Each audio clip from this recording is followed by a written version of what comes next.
I think I should start with the heart. If we're going to talk about disease, because heart disease is still globally the biggest killer, why don't we start with heart? What things can we do to prevent or reverse heart disease? I'm sure you're all great students, you've all had it written down, but let me remind you, one of the most important things you can do to reverse heart disease is to have a healthy plant-based diet. I mentioned earlier that when I was doing cardiothoracic surgery up in Cambridge, heavy work, really heavy work. We had to do 3 of these bypasses every single day, enormously tiring. But what we had to do is open up somebody's chest, stop their heart, link it up to a big contraption, and then try and close them all up again. It was a big, big deal. The person would be in pain for months. They'd need rehabilitation. And then, at least if it was a successful operation, they'd be alive. But evidence has shown us from years ago that just by changing your diet into a healthy plant-based diet, no meat, no milk, no refined sugar, those arteries that were closing down can now open up. Now, for me, even today, I've been doing this for many, many years. It's still miraculous to me that you can reverse one of the biggest problems in the world in terms of health just by changing your diet. You can get rid of doctors like me, and you can just replace it with a healthy diet. That is amazing, and I commend it to all of you. Some of you may have heart disease today. You may have an appointment to see a doctor in a few weeks or months. I can guarantee you, if you go onto a healthy plant-based diet today, by the time you see the doctor, you may not even need an operation. I guarantee that's true. I've seen it with my own eyes. So that's heart disease. What about high blood pressure? If I was to ask you, do you know somebody with high blood pressure? Everybody would say yes. It's such a prevalent disease. Now, what few tips have I given you to reverse high blood pressure? Well, plant-based diet is absolutely good. You have to exercise. We've seen Teeny skipping along this very stage, demonstrating how we have to exercise. It's brilliant. Water. I think water is one of the simplest things you can do to lower your blood pressure. Remember the example I gave you. If you were swimming in a lake, that's fine. If you were swimming in a lake of honey, that will be incredibly difficult because it's so thick.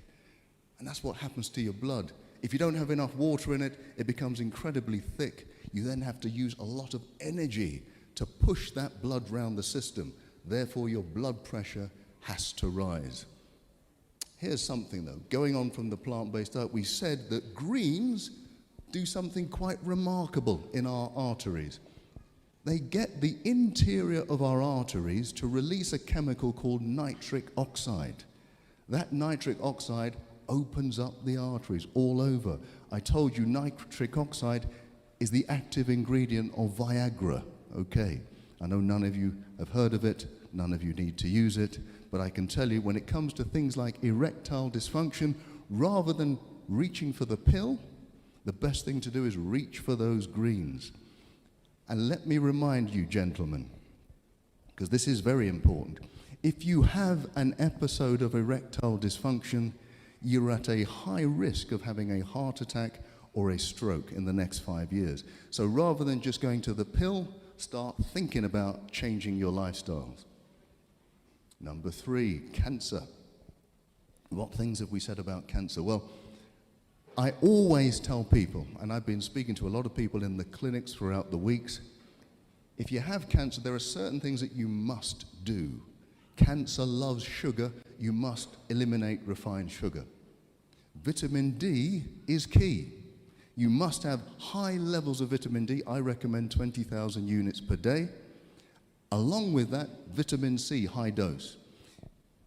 I have seen with my very own eyes people on high doses of vitamin C having their cancer reversed. We cannot guarantee it. Don't quote me. You can't guarantee it. But I have seen people on high doses of vitamin C have their cancer reversed. And remember, if you do have cancer, you must seek medical advice. I told you earlier during the week that those people who just say, I just want to go the natural route, often they don't survive. What you must do is seek medical attention and do the lifestyle, and then you have the best possible chance of surviving cancer. Medical attention alone does something, but it doesn't do everything. I remember when I used to be in the hospitals, the doctors would treat you for cancer and then allow you to eat the same foods that would cause cancer. That doesn't make any sense. So hospital treatment is good, but match that with lifestyle change, you've got a great chance of getting through, honestly. Now, what else can you do for cancer? I always say you should spice up your life. Spice up your life. Spices are really the keys to a healthy lifestyle too. They're like nature's natural drugs. The more spices you have in your life, the better your cells are going to be. Turmeric, most of us have heard of turmeric. It's a powerful antioxidant. And if you take away the oxidation of your cells, it reduces the risk of cancer. Ginger is like it. It's also anti-inflammatory. Cinnamon is brilliant. Cinnamon, not only does it lower your blood sugar, which if you have low blood sugar, the cancer doesn't grow too well, but cinnamon is brilliant in terms of fighting off viruses. In fact, they discovered this over 100 years ago. The women who harvested the cinnamon bark never got measles, never got tuberculosis. And cinnamon, if you have anybody in your family who has any kind of viral illness, you give everyone in the household cinnamon, it's less likely that you'll get the infection. Cardamom is very interesting because it actually makes you make more natural killer cells. They have a lethal name, but they do an awful lot of good. They're the white blood cells that defeat cancer. Diabetes. How do you beat diabetes? Definitely you need a healthy plant-based diet. But what else do we need to do? We should, every time you go for a meal and you're a diabetic, as you put your fork down, you should get up and go for a walk. Get up and go for a walk. What does that do? Well, as you're walking, you're using the big muscles in your body. Those muscles will absorb sugar very quickly. And so it will keep your blood sugar levels quite low. You then don't need to release a lot of insulin to deal with the sugar. And that means your cells can become insulin sensitive again. Insulin sensitivity is the opposite of diabetes. It can actually cure diabetes. I've told you quite boldly that anybody with type 2 diabetes does not have to live with it. Type 2 diabetes is completely reversible. Type 1 is more difficult, but type 2, completely reversible. So you do not have to live with it. Change your lifestyle and get rid of it. Okay, autoimmune disease, that was the last talk I did. That refers to all of these antibody diseases that are attacking different parts of the body. There are roughly 400 or 500 of them. Wherever you've got tissues in your body, you will have an autoantibody if things go badly.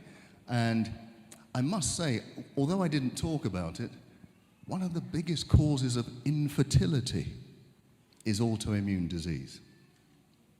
Now, I know people go to the hospital for IVF treatment, absolutely, but rarely do they get to the bottom of what is the problem.